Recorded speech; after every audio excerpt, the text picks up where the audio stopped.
Warning: this show is intended for mature audiences only. Viewers' discretion is advised. This show may contain strong language and sensitive or controversial topics. We are not attorneys and are not providing legal advice. The views and conversations are our own thoughts and feelings, and therefore, purely speculation. The entertainment world and beyond. Skywalker, air miles, feeding on a surface, glide on water, constricted and conflicted. Welcome to Purely Speculation, a show that exposes the harmful effects of the criminal legal system. I'm your host, Heather Lewis, the Executive Director of the Reuniting Family Bail Fund and practitioner of participatory defense. On this show, you'll learn about the unspoken horrors of the criminal justice system and meet fierce allies and advocates. We will make the best of our traumatic experiences. We will get angry. We may even cry. We most certainly going to laugh, but one thing's for sure, we're going to keep it real. Welcome to Purely Speculation. When it free my sins and let them loose, they was killing me, I got scars to prove, got me paralyzed, I could even barely move, out the way I took the pain again.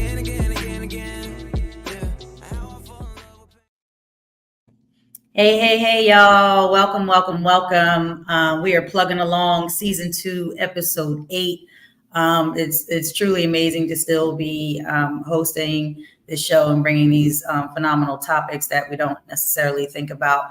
And so we have the honor of talking about self-care in this movement space. And self-care means taking care of the whole self, physically, emotionally, mentally, and spiritually. It's the foundation on which we build our care and love for the world. Without a strong foundation where we learn to identify our needs and honor them, we may feel drained and find it hard to show compassion for others. And we bring this topic to you today because I have a comrade. I call him a friend. He's a fellow trainer. We've been working together for a year or so now with doing some trainings. And all of our conversations, they always go back to self-care and how he just brings that remembrance to the space. And I'm so grateful because the work that we do is so heavy that we have to be mindful and open to self-care in all of its definition, not just getting facials and massages and meditation or, glass of wine, but just in the totality of our whole human being and whole human experience. So I bring to you today, Jay Vasquez, my homie, my ride or die, my buddy. He is the policy and legal service manager for Courage, which is Communities United for Restorative Youth Justice. Welcome, Jay. Hey, Heather. Thanks for having me. Oh, of course. And you know me, I'm always like, hey, can you do this? But actually, I had a little bit of time. So I gave you some time to be like, okay, let me see if this works for my schedule. Because usually I'm just like, oh, the show's tomorrow. Can you hop on? So thank you for helping me usher in that new being able to give myself some time and really start appreciating getting folks on the show earlier so that we can prepare and plan and have an awesome show. We always have an awesome show because I think I'm an awesome host, but we also have awesome guests. And I just wanted the world to meet you and just be delighted by how I'm delighted by our interactions, our relationship, how we're getting to know each other through the trainings. And I turn into Dora the Explorer when I'm on, going to another city, but you take that to another level. But we'll talk about that later, about checking out everything. So how we start is we always talk about somebody's origin story. And I got that from Raj and Debug. So I know you're familiar with that term and how people come to be who they are today, right? So feel free to share your origin story, however it starts, wherever you want to begin, up to Jay today. For sure. Well, yeah, just thanks again for having me. I think when I begin my origin story, right, and the work that I do and why I do it, I have to go back to my own experience, right? As and the work that I do, as you mentioned, is a participatory defense trainer and really building up the capacity for organizations to support families, support their loved ones in their criminal legal system and transform that power in the courtroom, right? And I just reflect on my own experience. And, at the age of 16, I was transferred through adult court. And I remember like my mom, single parent of me and my brother, and just how hopeless and helpless she felt as she watched her 16-year-old son go through the criminal legal system at 16 years old. And ultimately, I was given a life sentence, tried as an adult. And So that has had a profound effect upon me. And I just remember the looks on her face and the helplessness. And I seen in her face and knowing that I can do nothing about that as well. And so supporting the families who have loved ones fighting similar cases today, it's super personal to me. But I just Mhm. remember going through the criminal legal system, and this is back like in the early '90s, and you might remember, the terminology like super predator and that era about basically, these young people, they're incorrigible, they'll never change, right? Just lock them up, throw away the key, and that's what they said to me. That's what they said about me, and basically threw me away at the age of 16. And I remember getting locked up and the prison guard saying, "Hey, youngster, do yourself a favor and hang yourself. You never Mm. get out of here." And I remember just looking up at him and just being like totally confused that he would say that. And then also believing that that was going to be my reality, right? I was going to just grow old. And I was a teenager when he told me that. So just grow Right. old and die in prison. And, uh, and so, I didn't see any hope for my future as a young person, and uh, and didn't see like life was going to get any better. So my mentality back then was like, well, why am I going to do better if life's not going to get any better? So like, Mhm. and then I really just didn't even know how to really work on myself. I didn't know I had a lot of traumas that I had to work on. I didn't know any of that, right? So I pretty Mhm. much did everything you weren't supposed to do. When I first went into the system and just trying to survive too, being a youngster coming in, they put me in the maximum security yard and, and just all the chaos and madness with prison politics and just, the things that people do to survive inside, Right. behind the wall. Ultimately, they put me in solitary confinement. And it was during, like 2 years in solitary confinement that uh, it really forced me. And I'm not promoting solitary confinement, and I know the damage it does for people. Uh, Mhm. and it did allow me to really do a lot of introspection and soul searching. Actually, forced me to do that because there I am, just with my thoughts and four Right. walls. And it was at that moment where I just wanted something different with my life, and that was like my turning point. And I say turning point, not that like all of a sudden it's just like my life just flipped and did a 180. It was Right. more like doing having the knowledge and insight to where I want to discover how I got here, as a young person. Like why do I have certain beliefs? Why do I, how did I end up in prison with a life sentence at the age of 16 and Mhm. nature? And it really set me up on a life journey, right? So what that consisted of was like reading a lot of self-help books. I remember one that really stood out to me was called Houses of Healing by Robin Kasarjian. It really just unpacked a lot of the ways I was feeling and the resentments that I had, right? Towards my mother and father for being heroin addicts. My father died Mhm. at 18, and you know the the divorce. When I was 4 and him not being around and things like that. So all of this stuff is coming like to surface, and it was very eye opening for me because I just realized that I wasn't an angry child. I was a hurt child, but that anger was that Right. hurt was not through anger, right? And I just didn't know Mhm. at the time, and so it really had a lot of trauma to unpack. We're talking about years of me going to like groups of me, doing introspection of reading books and if I went to therapy, there was a group therapy as well, and just all these different things to really heal and work on myself, and it was like a years, I would say even decades of healing, and it was through that process that I realized that I was locked up before I got locked up, straight up. Right. And it's a trip that I say that is because, I was locked up with my resentments, and I see people out here locked up with their resentments, locked up with their addiction, locked up whatever, they're Mhm. struggling with, Mhm. not really having that freedom. Because when I was able to dig deep and unpack and work on my inner self, uh, I never felt more free in my life. Like it was like a weight lifted off of my shoulders. Right. And Right. I'm still doing a life sentence. I'm still not, Right. but I never felt more free in my life.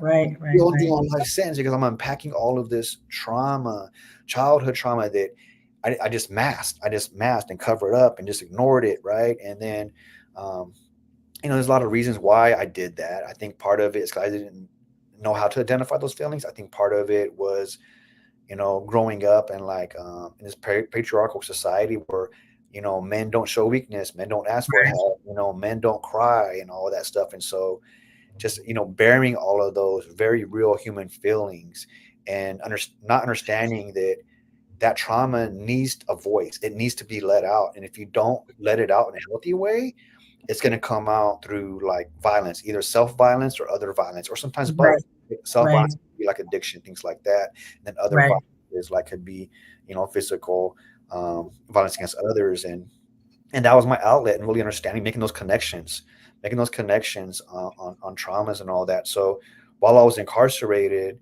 and finding that newfound freedom within myself, I really felt a need to share that with others, like my peers, because I was Good. able to see it in others. I was able to see it in other people. And when people would share, and that's another thing too that helped me a lot, is that it's hard for someone in a prison setting, especially in maximum security, to really open up and be vulnerable, right? Right. Take off those masks and say, look, this is what I went through as a child. And really to talk about those things and really unpack those things in a group setting. It's very healing to do that, but to have the courage to do that takes time. Like I didn't do that right away. Like Right. even, Right. yeah. So me, I was like sit back in group and like circle up, and I would sit back in group, and there was other people farther along in their healing journey than I was, and they had the courage to unpack a lot of stuff, and then I would hear them speak, and I would be like, Mhm. relate to that. I could relate to that. I could relate to that trauma, right? And it didn't matter if the person was like black or white or grew up in Southern California versus Northern California, and all those different Mhm. dynamics, how we separate ourselves, especially like in Right. prison. There was a commonality of trauma. Um, and a lot of it, real talk, was like, well, like father trauma, like daddy issues, like Sure. my dad wasn't around, or my dad was around, beat the hell out of me.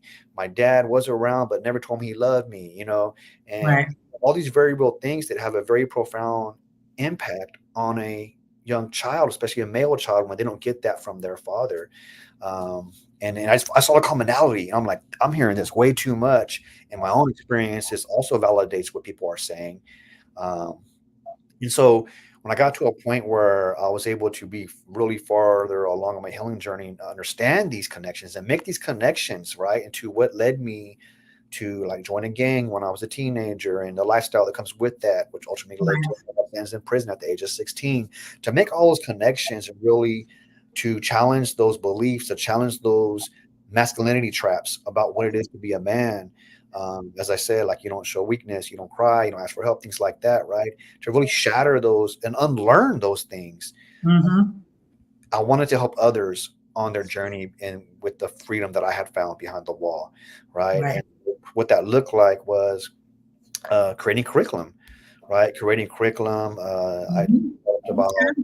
about 2 dozen self-help workshops, and co-founded the Power Program Behind the Wall, which is still going today. Like that program, I've been home almost 6 years, and that program is still going strong behind the wall today. And other people have, taken the lead and led that since I paroled.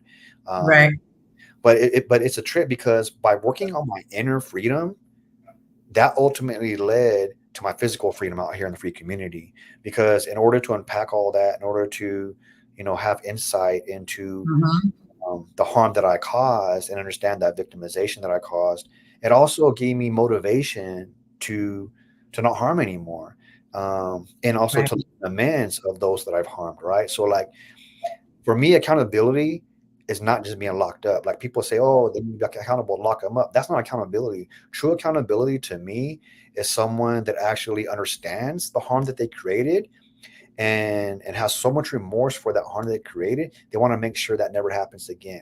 And the only way Right. that you could guarantee that never happens again is to work on yourself, to change your beliefs, to heal, to work on the traumas, Right. Right. and help others as well as to live a life of service. And to me, that's living amends, and that's true accountability. So although Mhm. I'm home now almost 6 years, and although I've been off parole for several years as well, like I'm still in my living amends, and living amends is what it means. It's like for life, right? To Right. honor of those that I've harmed, but I cannot get there unless I work on myself, right? And so that goes with that healing and that healing journey.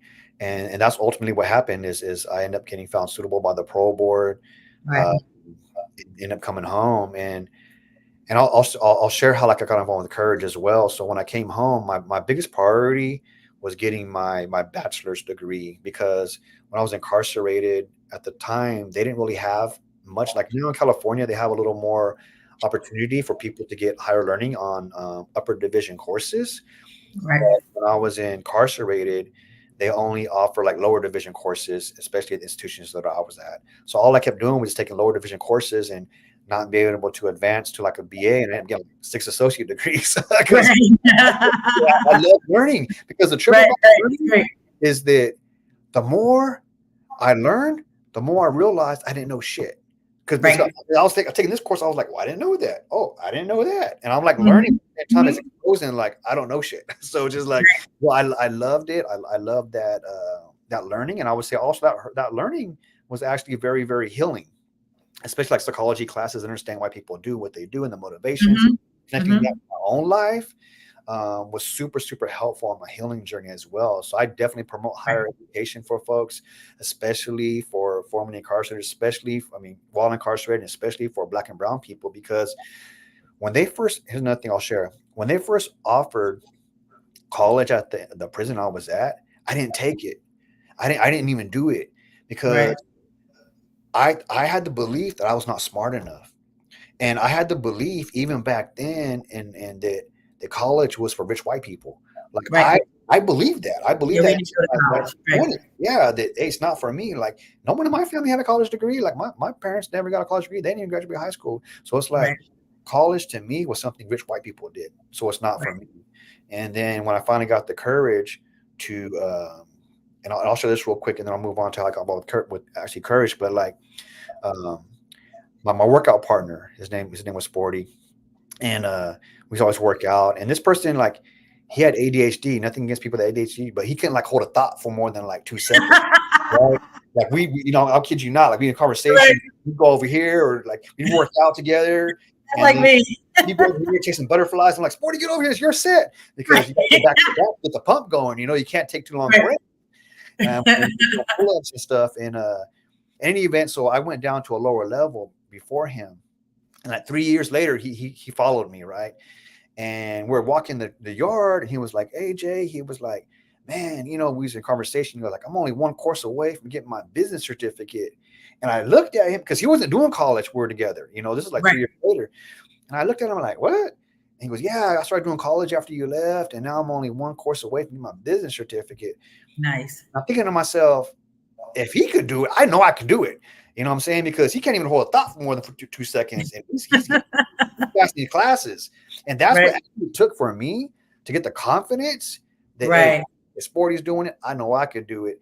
And then I just took like one class at first, right? Keep it 100. Like I just took one class at first, and then I got an A, and I was like, the answers really are in the book. He's got to read it. You know what I'm saying? Read it, and internalize it and learn. And you take the test and you do good. So any event, I ended up getting 6 associate degrees, all with honors.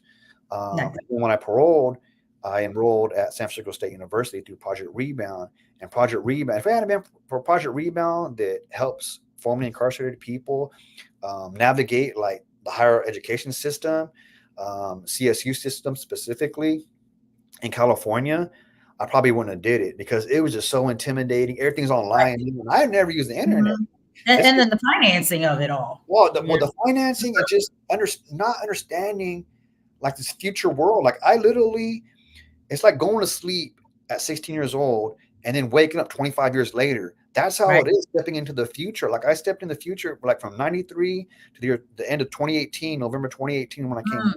It was like the future. People don't understand that. Like, even though you watch TV and you hear about the internet, you hear about cell phones, you hear about that stuff. Like if you're not familiar with that type of technology, when you come home, it's like foreign. It's like I don't know what I'm doing. I don't even know, because this thing on here it's blue. That's a link. It's to somewhere else. I didn't know that. Right. So I'm trying to do my college stuff and sign up for FAFSA and funding. And I didn't know what the hell I was doing. And so Project Rebound sat down with me and helped me enroll, which I'm forever grateful, because that's what helped me, enroll into the university. So anyways, so I'm going to university full time, working 2 part-time jobs, put myself through school and all that. And my friend Miguel, who was also a juvenile lifer, was also 16, got a license.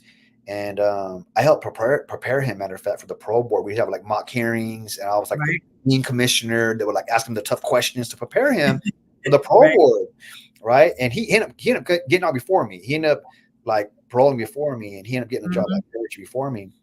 And he was like, Jay, he was like, man, I remember how you were behind the wall. You would always help people, because I was like, like I said, creating curriculum, and I co-founded a youth mentoring program when I was on the inside. I was volunteering for the prison newsletter as a staff writer. Like, I was doing all these things behind the wall just to better my community, and to live that life of service, and to live that living amends, and to work on my own healing as well, right? And so he wanted me to also do that out in the movement space. Like, he's like, hey, this is the spot for you. Like, get involved. And I was like, look, bro, I was like, I'm trying to get my degree. Like, that's my priority. And so if there's anything part-time, because I can't do anything full-time. That's why I had 2 part-time jobs, because my school was my full-time, and my work had to revolve around my school. And so eventually with Courage, a position came up for a part-time participatory defense organizer. And you're like, what the hell is that? Yeah, exactly. I didn't exactly. I didn't know what the hell that was, right? I can't even say it. Well, I was I still get twisted over sometimes saying defense, right? Gotta say it slow. Yes, it's slow and very intentional. You get twisted with it because it's a tongue twister.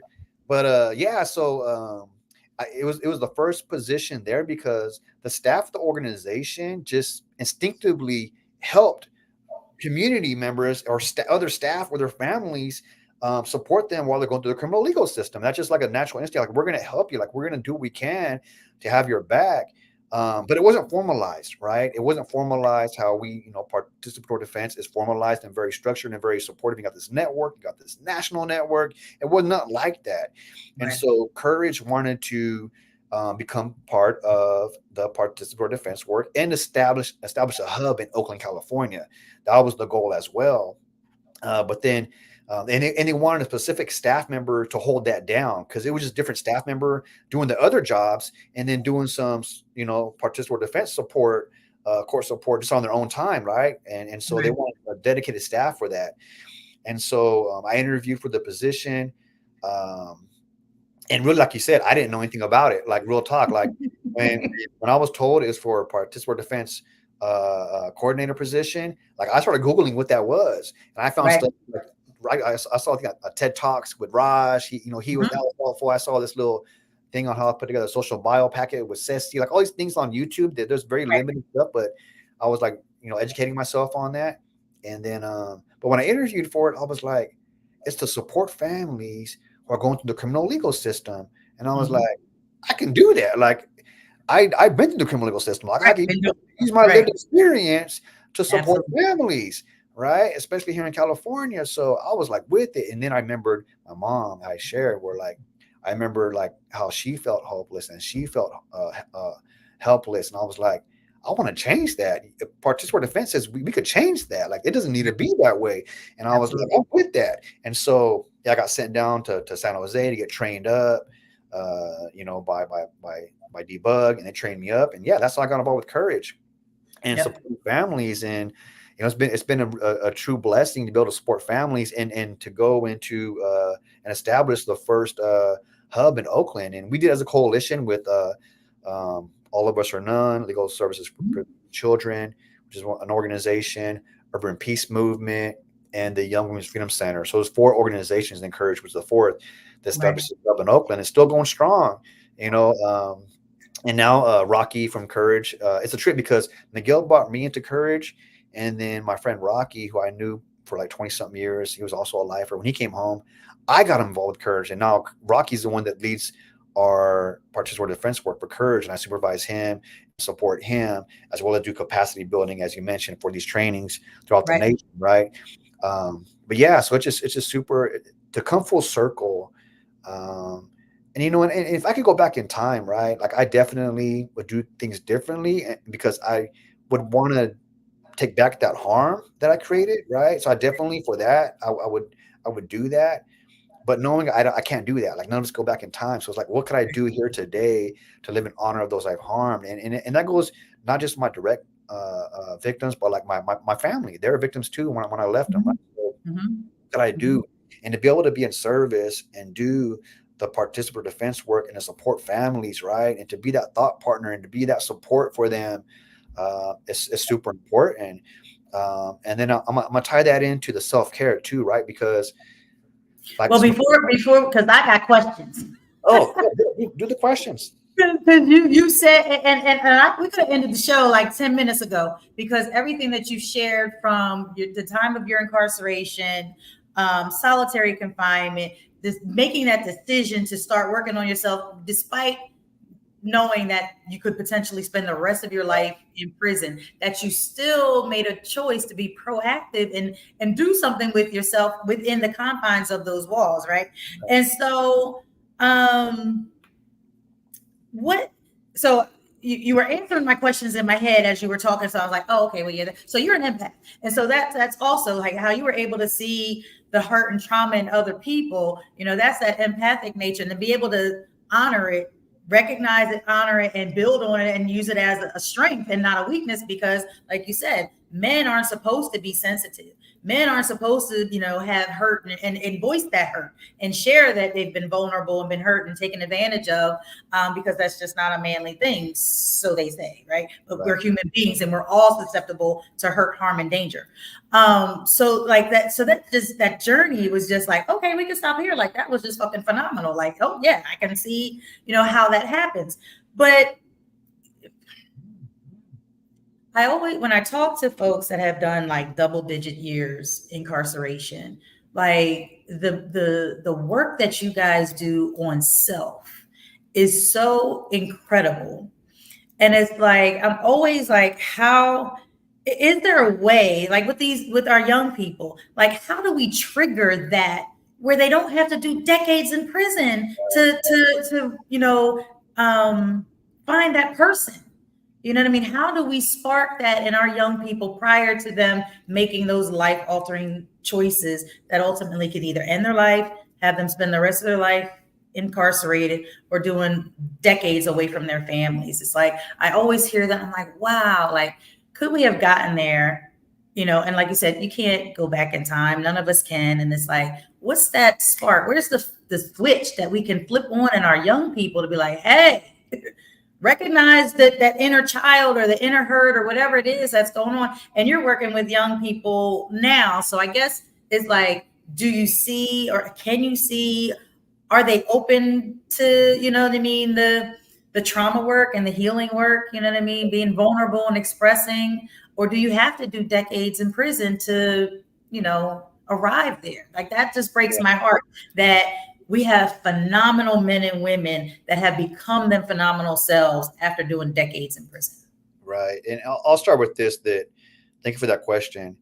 I think that, in a short answer, no, people do not have to do decades in prison to come to this point. And as a matter of fact, I was able to heal not because of prison, but in spite of it, right? Because the way prison is set up, it's not a healing centered place to be. No. It not only is not an environment that addresses the trauma that people carry into prison, but it also exacerbates the trauma and creates more trauma upon that when they enter prison, right? So the whole system's messed up in that sense, where it's not conducive to trauma. It does the opposite, right? It creates more trauma, right? Unfortunate. So how do we support young people, such as myself? Like, if I go back and support myself when I was 16, before I ended up getting caught up in the system, here's one thing I learned from being a mentor on the inside is that, especially with young people don't care what you know until they know that you care, right? And so what I mean by that is, like, I could have all the answers. We could all have the right answers and like help guide them on the right path on the healing journey. But until you build that relationship, which takes time with young people, a lot of young people do not trust anybody outside of their inner circle. Right. Which is for young people. It ain't nobody that's, older and more wise, like with wisdom. It's their young peers. and for a lot of legitimate reasons, right? Right. Because of self-protection, right? Because when you do work on yourself and you do start taking off those masks, right, and showing your authentic self and showing that vulnerable self and showing that hurt self, you're exposing yourself to be like you that people could capitalize on that, right? Especially in an environment that preys upon like weak, quote unquote, weakness, right? What we're taught as weakness in and I say the hood, right? It's like, and so in order to build, to help young people work on the healing journey, one of the first things that you have to do is really build that trust, and really just get to know that young person, right? It's what Courage does, a lot of things that Courage does, and my main role within Courage is the policy advocacy, like systems change, right? Right. Justice, police accountability, bills, as well as like criminal legal transformation, right? That's my main focus and my role within the organization. And we have really dope ass like life coaches. We have dope ass like program like our Dream Beyond Bars manager and coordinator, our Homies for Justice manager and coordinator. Like they're dope, and part of their role is to really intentionally build relationships with young people, as day in, day out, right? And that could look like a lot of different things, like that could look like going to Yosemite, getting an Airbnb, taking the young people out, taking them out hiking. I think there's a South Lake Tahoe trip coming up, like we taking them to like deep sea fishing, things that expose them to like there's more beyond their like neighborhood, right? And also too, to build that relationship. So there's a lot of different events that on the surface you're not really there like trying to find out like their traumas, but as you're building out that relationship, you are learning their traumas, like to build that relationship, and then just naturally and organically they'll start coming out and they'll start sharing things with you, right? And like you might want to like probe a little bit here and there, but really the goal is really just to build that relationship and build that trust, and really to have that young person feel comfortable, allow that young person to express their authentic self without the fear that they're going to be judged, without the fear that someone's going to take this and exploit that, right? Or look at them differently, right?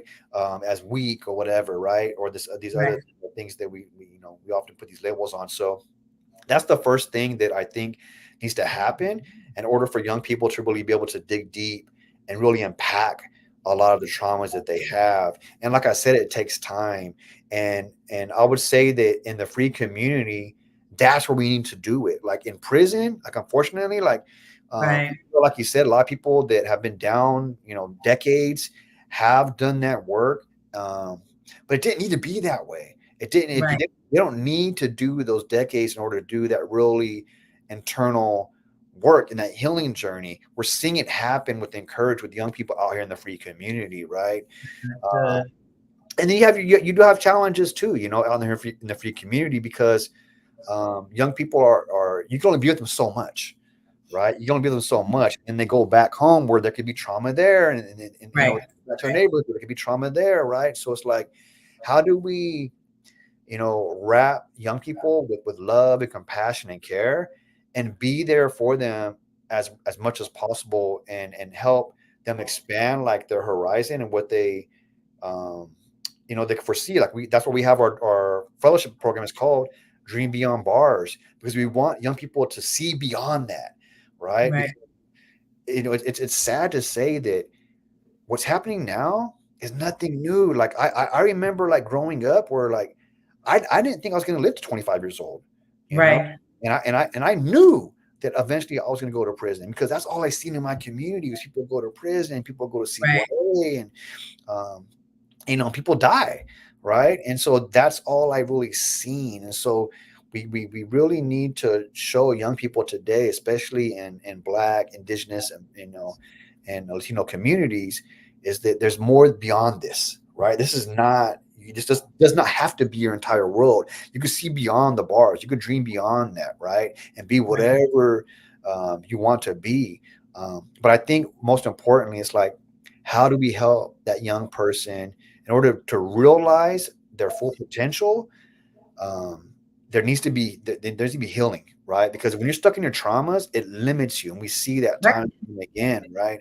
It limits people in their growth and what they can be their authentic selves and to realize their full potential. So it's a process, it's a journey. Encourage is very intentional on creating spaces for young people to heal, grow, and thrive. Mhm. And that's something that we really need to do, is to make our community safer, because my executive director always says that the safest communities are not the ones that are most policed. The safest communities are the ones that are most resourced, right? Right. So Right. that's, we need to like really put resources, intentional resources, into young people, especially in Mhm. low income, working class, brown, black, indigenous communities, and invest in those communities, because by doing so, they're going to be safer. Why? Because we're going to invest and stop a lot of the traumas that are being done in those communities, but also to help young people explore their own healing and grow and heal. And so that's what needs to happen. It can happen. So to answer your question, I know that was a long answer, but we do not need people to be locked up 10, 20, 30 years to really Yeah. realize the point that I got to, right? And that's a mistake, because people think that. Like, people will say, "Oh, Jay, it worked for you." Like, you Right. Yeah. Absolutely not. look how you turned out. Like, nah, man, like, nah. You don't understand. Like, I could share so many different examples on how I actually Mhm. backwards, on how I actually got worse when I went into the system, and the shit Sure. that I've seen, and the shit that was around me, and just like all the violence and all that stuff. Like, no, I need to go through all that to get to where I went to. Like, that's Right. that, you know? Right. So like, I really had I had the support as a young person, there's a very good chance I never got that life sentence in the first place, right? Right. If I was Right. able to get the healing and things like that, um, as a young person. And so we really need to really invest in our communities, the most violent communities where there's all this drug use and violence. Those are the communities we need to really invest in, because historically those have been divested from, and now we see Right. the results of that, right? And then we often blame the individual for it. Nah, man, like, people Right. Yeah. have their own choices. 100. At the same time, choices are shaped and limited by their surroundings. And as Mhm. children, like, you're even more limited in your choices. You can't just get up and leave.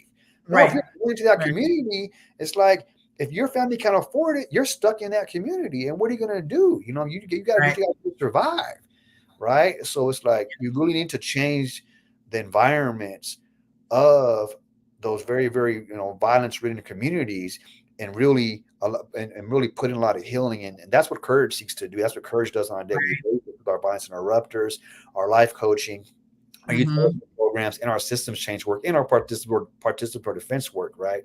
Right. Investing in that. And some of it is responsive in nature, and some of it is like, how do we prevent some of this, right? Like, how do we put in culture? How do we put in indigenous practices, healing practices? Because Right.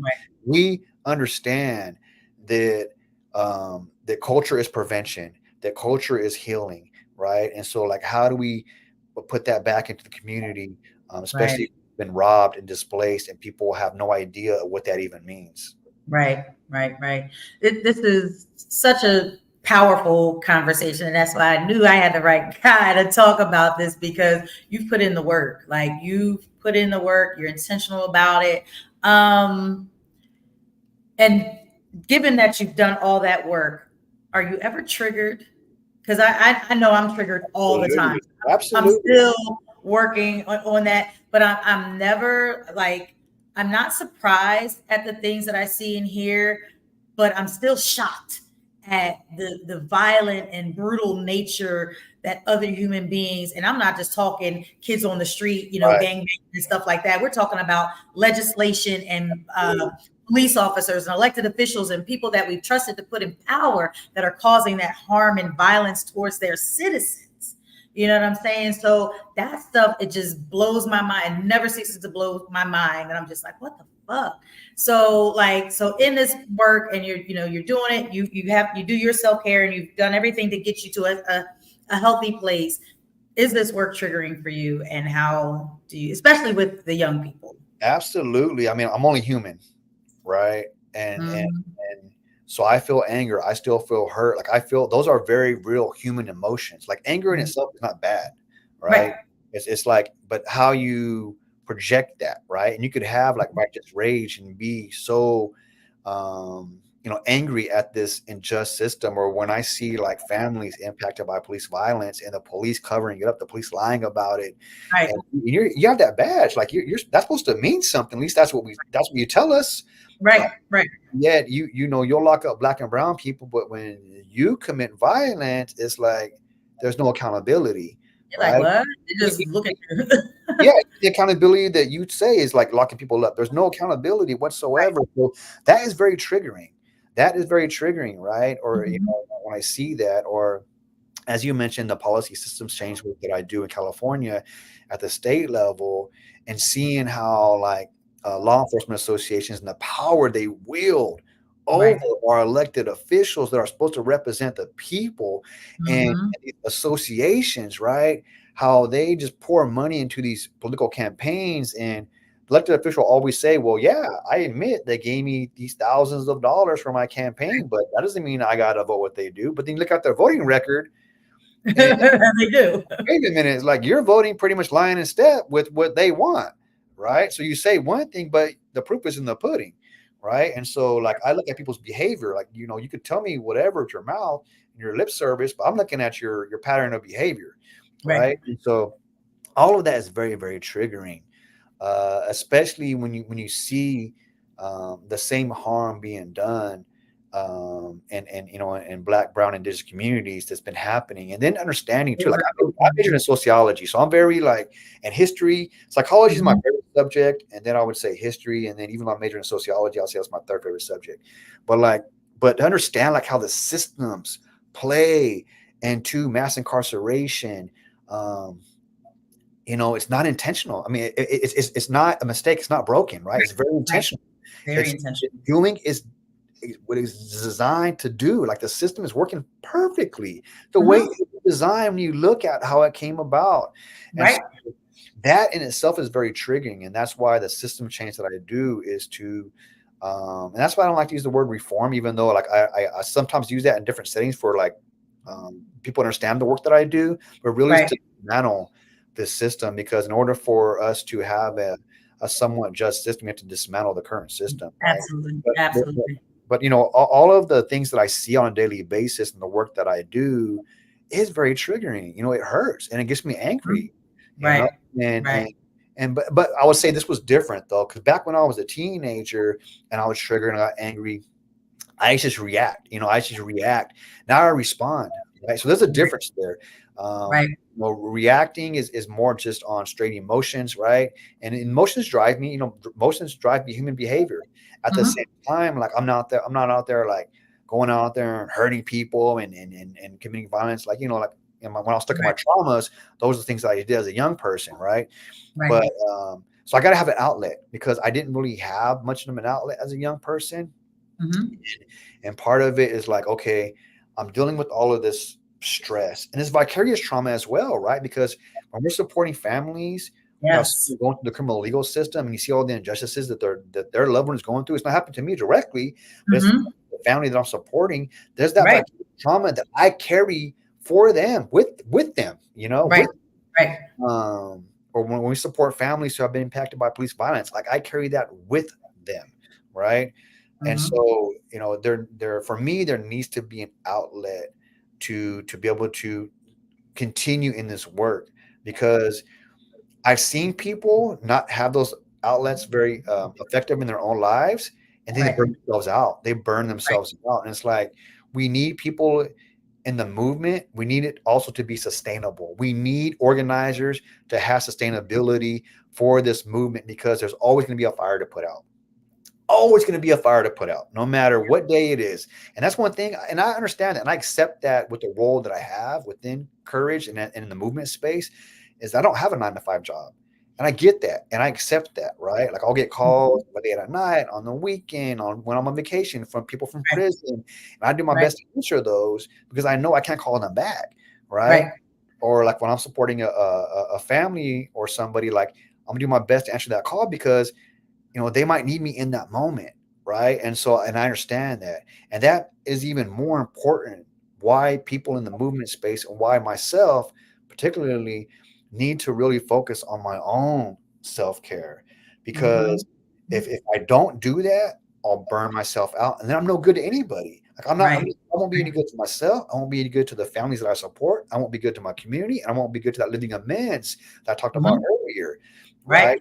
So it goes hand in hand within the movement space because of all the injustices we see on a daily basis. And then, we'll go out there, hit the streets and do what we can to like bring a light to the situation. And then, and then we see the same stuff happen again and again and again. And it's like, when is this ever going to stop? When is all of this harm to our communities ever going to stop? When are people going to stop? And then doing it in the name of justice, doing it behind the guise of a badge and having this protection, right? Safety. Yeah. Right. Yeah. When's that ever going to stop? And really, I don't know the answer to that, but all I know is that we got to keep fighting. We got to keep fighting for freedom. We got to keep fighting for healing. We got to keep fighting for justice, because otherwise, to do nothing is basically giving up. And we know we fight, we win. We know that, and we only lose once we stop fighting. That's right. You know what I'm saying? So even like with legislation that I work on, sometimes that's like 3, 4, 5 years.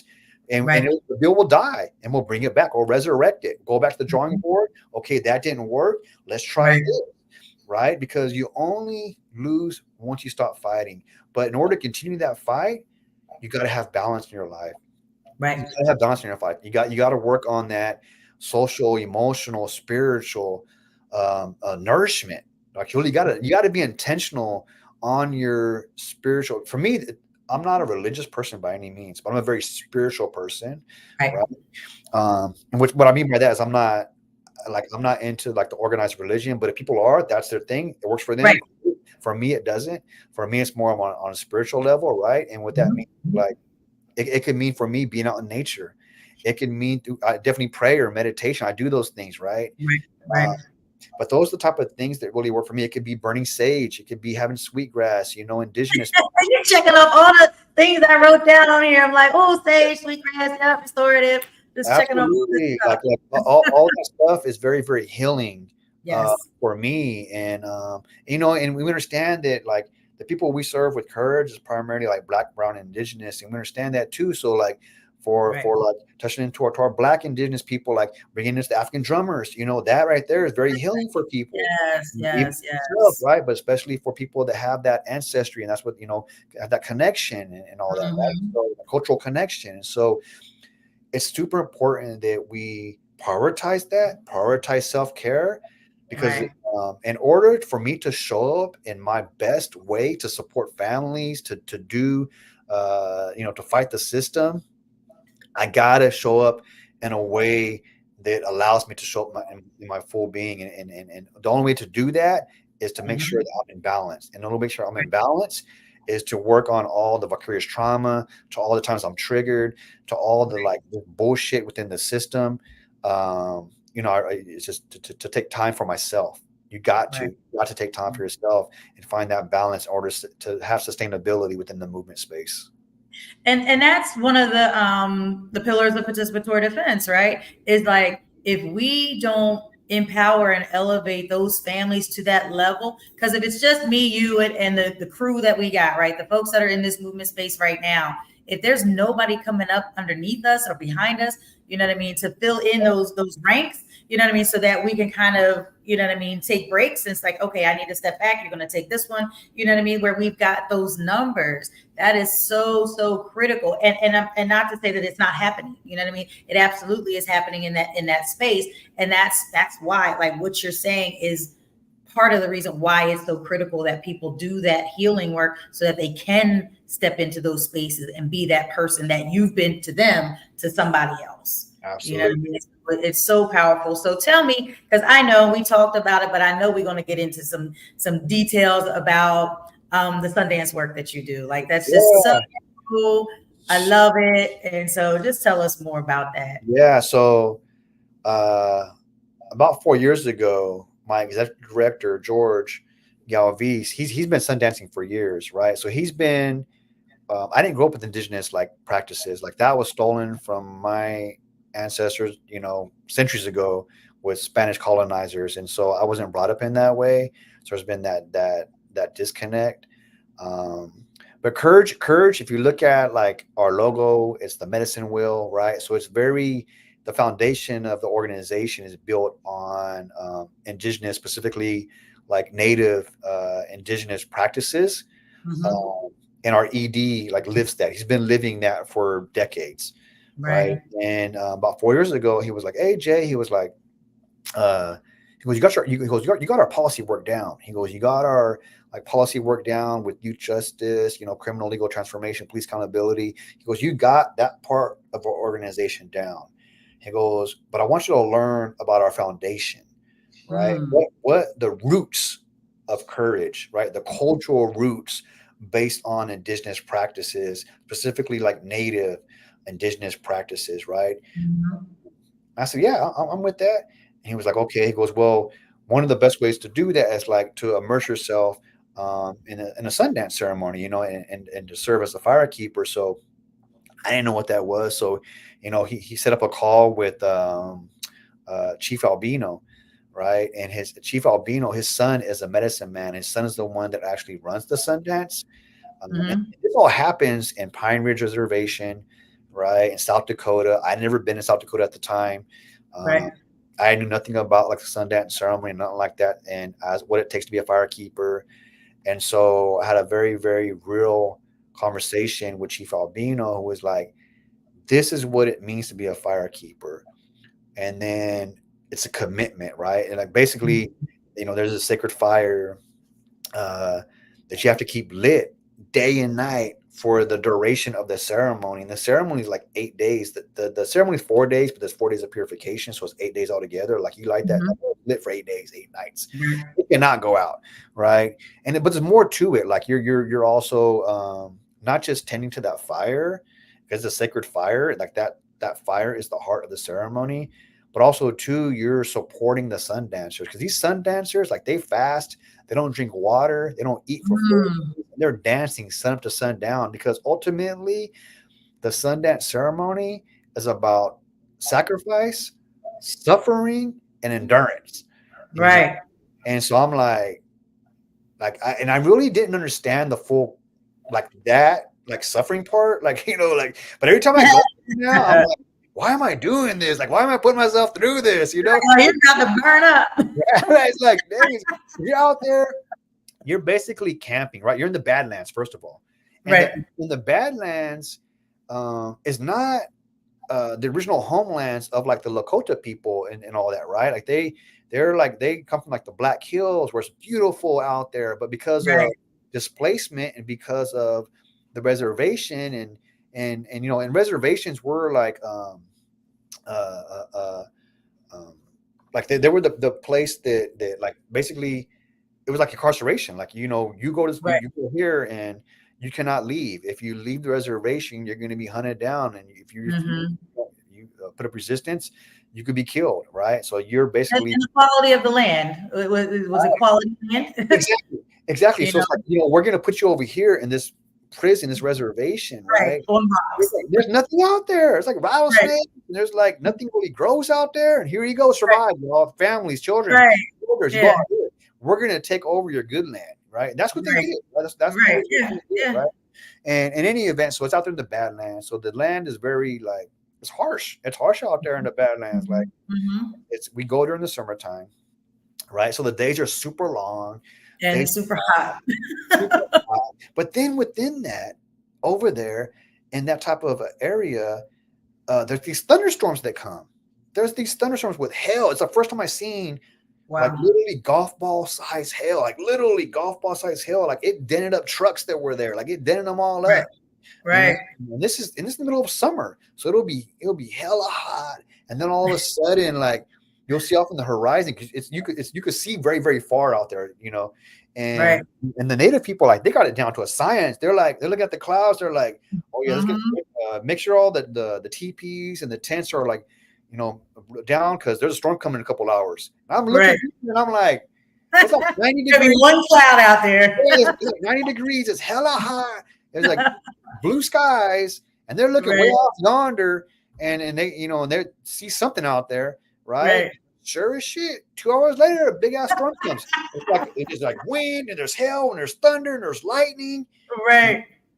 And so you got to keep that fire lit. I got to keep that fire going, right? And there's a team of us, right? There's a small team of us because, you know, I can't do it myself, right? So it's like no one can. And so it's like a small team of us. And that's a lot of responsibility when that hell is coming, when that wind is coming, and that the rain's coming, and then all of a sudden the temperature drops and it's hella cold, and all of a sudden, and you're out and you're wet, and you're like, okay, I gotta keep this fire going. I'm gonna feed this fire. I'm gonna go out there. Like, I remember a couple of years ago, because there's been storms every single year. And I've been out there 4 years already, right? So there's been storms every single year, thunderstorms, lightning, thunder, just rain, wind. You know, the wind is tearing down, breaking tents. Broke my tent. You know, it's like, so it's very, very, very intense. And I remember last year, when you see the storm coming, you prepare. Like, you know, do all kinds of stuff. You get the wood, you put some in the dry area, you cover it. You know, you build that fire really big, right? And we did that, right? So this was last year, and we built up a nice big fire. And I'm like, yeah, you know what I'm saying? Because I've been through this before, where if you put a big fire, that rain comes, and you won't put it out. The fire would just keep going, right? And there's certain ways, depending on which way the wind is going, you could build like a little, like almost like a roof, almost with wood, where like the water hits it because it's coming sideways, and it goes down, and the wood, so that the top is getting all wet, but the wood underneath is staying dry. It's like protecting it, right? And the fire's still going. So there's techniques to it as well. Right. But ultimately, you want to build it up hella big. And we did that. I'm looking at the fire. I'm all proud of myself. We're all giving shit like, yeah, we got this, you know, like, we did it, you know, because you got to move quick and make sure you get it all going. And then all of a sudden, I seen the fire start going down. And it was the first time I seen that, you know, and I was like, oh shit, it's going down. And then we all looked at each other. And then, so we just like instinctively, we went and grabbed like this like blanket, and we each held a corner, and we put it over the fire to keep the rain off. Wow. But by doing that, the smoke in the fire heat goes up. So now the smoke is coming out sideways because the blanket is it was a thick blanket. So it's all smoke's going in our face, and we're like, breathe, our eyes are watering, but we're holding on for dear life, each with the corner of that blanket to protect the fire, right? And at this time with the wind, you're getting all wet, you're soaked, all this other stuff, right? Wow. And but it's just like, it's very, very intense. We're able to keep that fire going. It got to the point too where I had to get a bucket because it started filling up on the bottom, and I had to like get a bucket and get a cup and just get the water, put in the bucket, so the water wouldn't fill up and smother the coals that were at the bottom, you know. But that was the scariest time with the. Yeah, I was all like, yeah, because like you are tasked to keep that fire going. That's your main job as a firekeeper, and you cannot let that thing go out, because once the fire goes out, ceremony's over.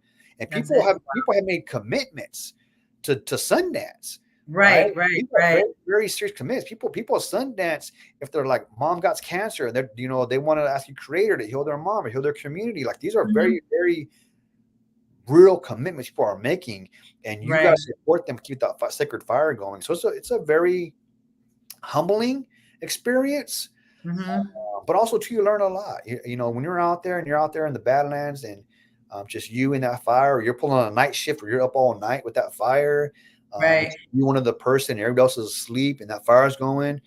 You know, it could be a very, very spiritual, like, awakening and experience and healing at that.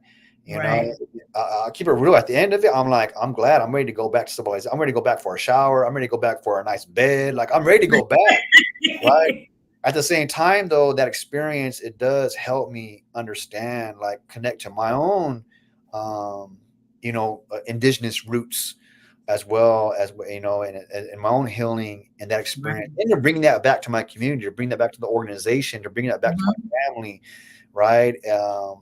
And really to live that again until the next Sundance ceremony. So, I mean, that's commitment. I mean, that is the true definition of commitment. Like, I don't know how to, like, put it in a visual if that's what it means to be committed to something. Because you know, kids or people just in general. They're like, oh, this is hard. I'm tired. You know what? I'll come back to. Like, that's not an option. No. You know what I mean? Like you said, you've got people with serious reasons and spiritual reasons for being there, and that they've made that commitment to be there with expecting you to keep your end of the deal and everybody else there to keep their end of the deal so that this can happen. And so that's powerful. That's really, really powerful. And I thank you for that. What self-care strategies would you give to our young people? Like, what do you guys share with the young people? They can't do Sundance, or maybe don't have the opportunity. I'm not sure. It is by invite only, right? And we probably wouldn't.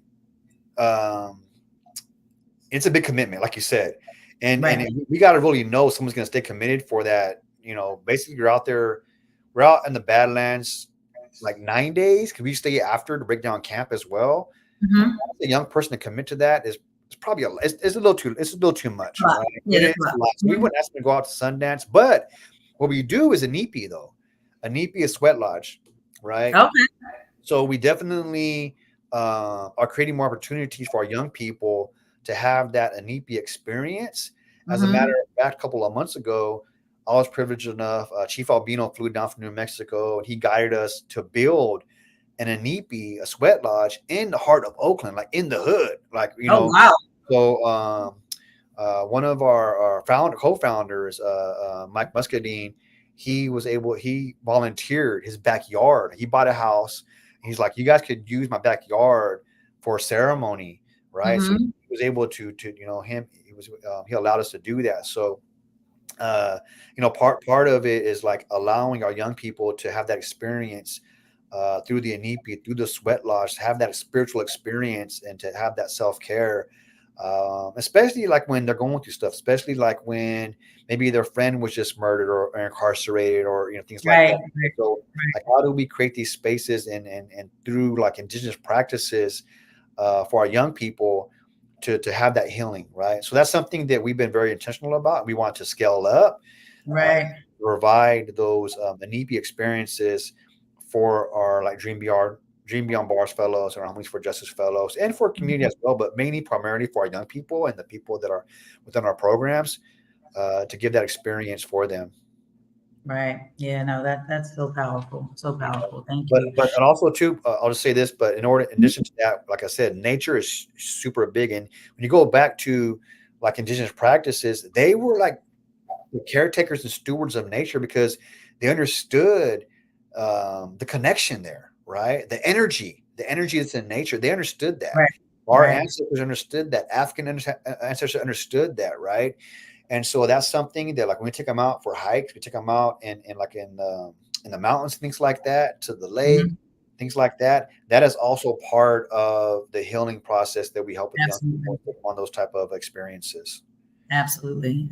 Like I get yelled at. My neighbor, he yells at me all the time. Heather, where's your shoes? Where's your shoes? He's got a Spanish accent because I'm always barefoot because I just need to be grounded. I need to have my feet in the dirt, or I'm not good at gardening. I mean, I can grow plants, flowers.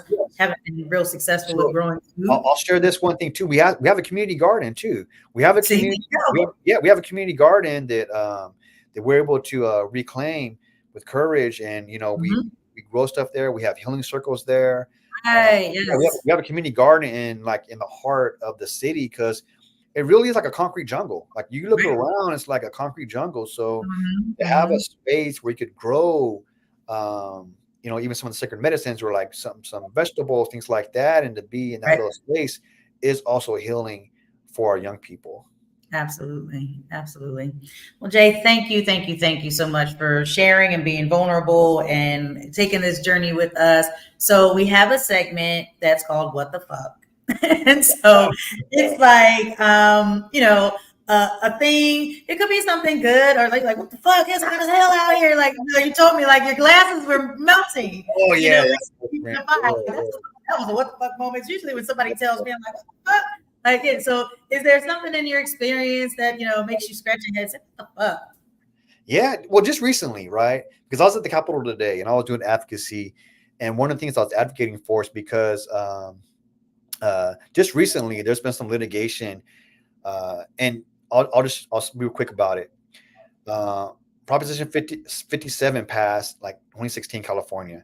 And what that did was to incentivize, part of what that did was to incentivize people incarcerated, and part to incentivize people to say, look, when you go work on yourself, when you go to these, take victim impact, anger management, college classes, and show that you're working on yourself, we'll incentivize that with giving you like, bringing your release date closer, or bringing your parole date closer, right?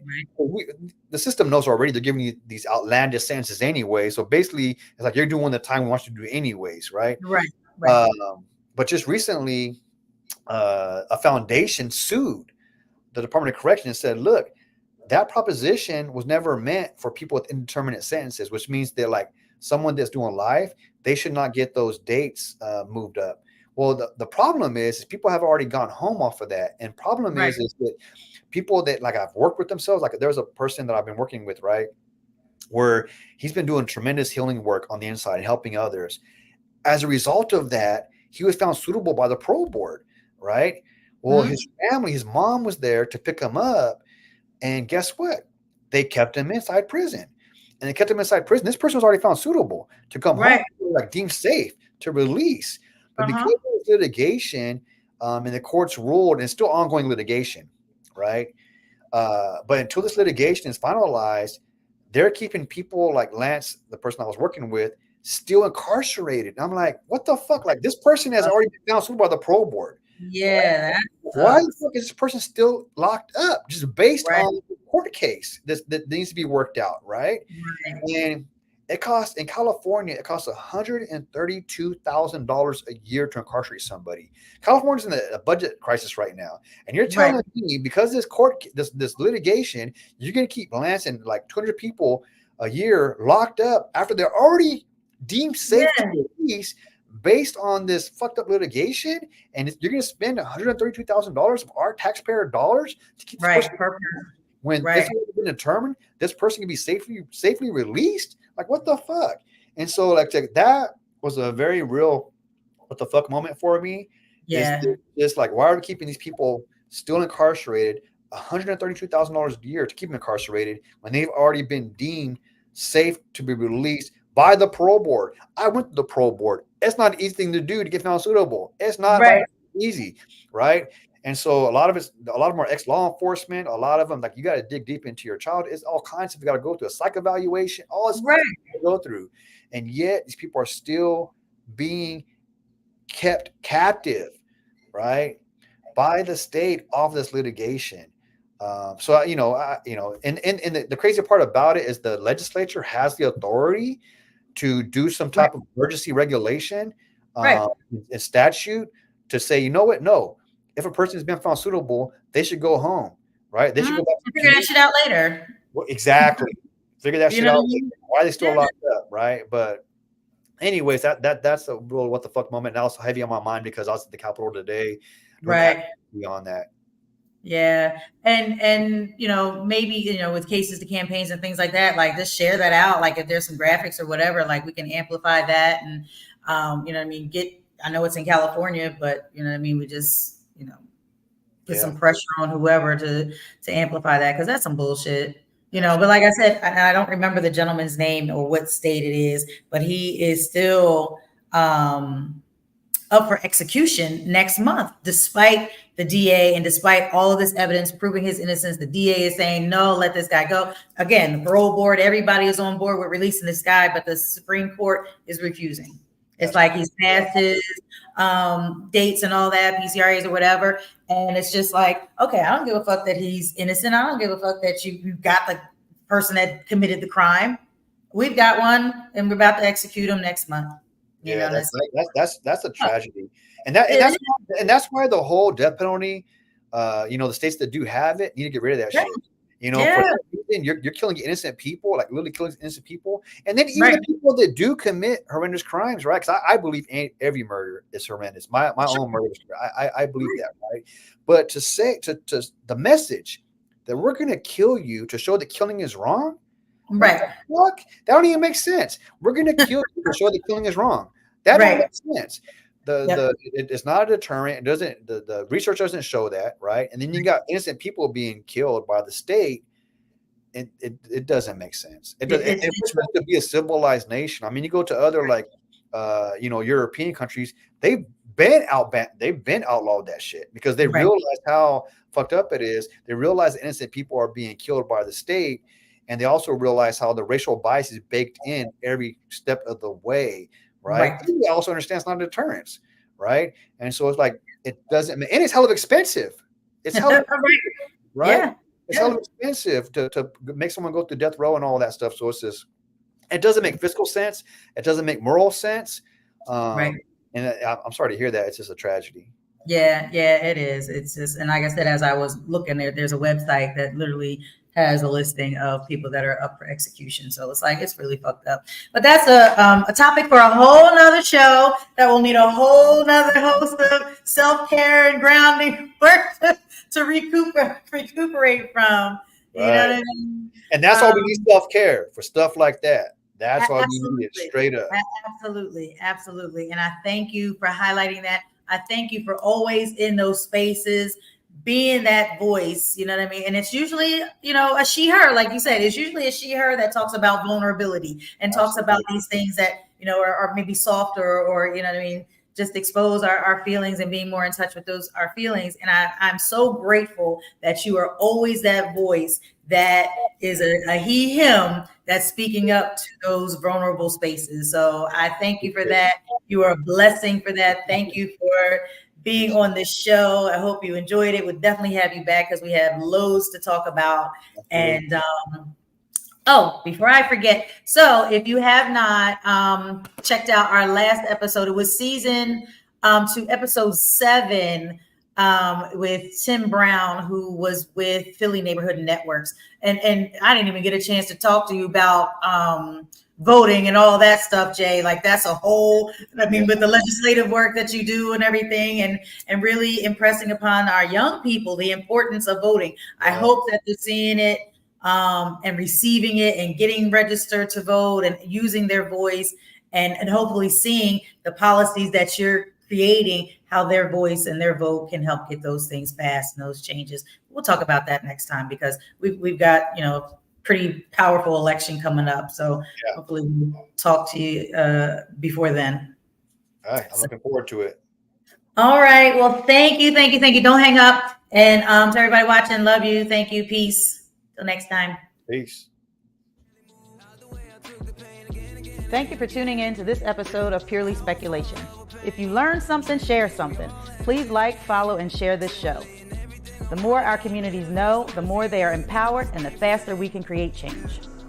Purely Speculation would not be made possible without the generous support of the Community Justice Exchange, the Health Sparks Frank E. Boston Black Justice Fund, Philadelphia Foundation, and Reform Alliance. Thank you. Booyah! Intuition different, already lived and dreamt it. Visions make my vision clear as I'm jogging through this fog of life. I be fog light with the fog set, body and I'm all set. Baby, can you be my Cardi B on an offset?